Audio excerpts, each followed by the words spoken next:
अब मुझे तुम्हारे साथ नहीं रहना। का है? यूँ समझ लो मन भर गया मेरा। हाले ले, पहले पसिया ला तड़िया मीठा लगो लोगे, अब खट्टा लगे लगलो तो चिल निकाले जैसे अब लाइसेंसी माल धरबो।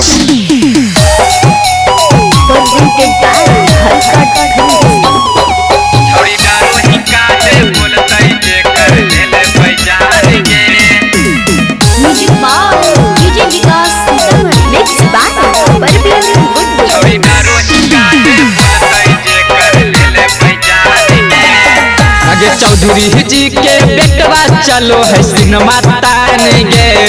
अगर चौधरी जी के बेटवा चलो है सिनेमा ताने गे। छौड़ी डरो ही काहे बोलते जे कर ले बैजान गे। छौड़ी डरो ही काहे बोलते जे कर ले बैजान गे। अगे चौधरी जी के बेटवा चलो है सिनेमा ताने गे।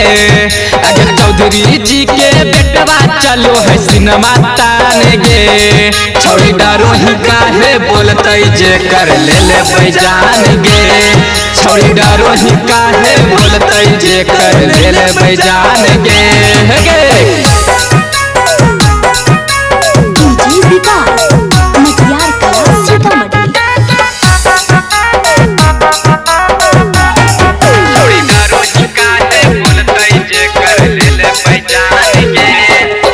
चौधरी तोरला भरवा पगली ही हमनी डरवा गे।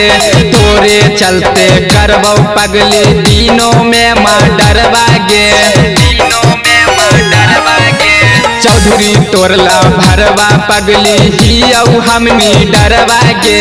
तोरे चलते करबो पगली दिनों में माँ डरवा गे।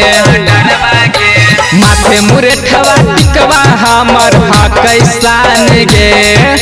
माथे मुरेठवा टिकवा हमर हा कैसान गे। छौड़ी डरो ही काहे बोलते जे कर ले बैजान गे।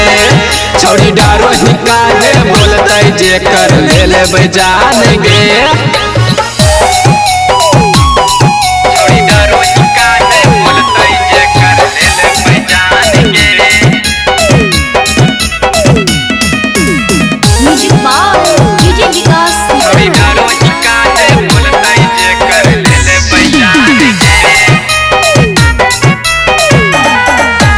चौधरी जी के जानो हा कै छौड़ी 38 जिलवा के।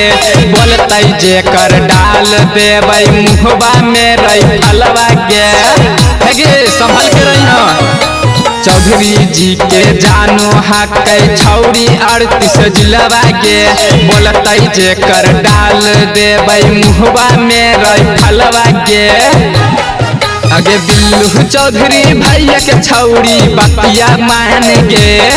अगे चौधरी सूरज मोनू के छौड़ी बतिया मान गे। छौड़ी डरो ही काहे बोलते जे कर ले बैजान गे।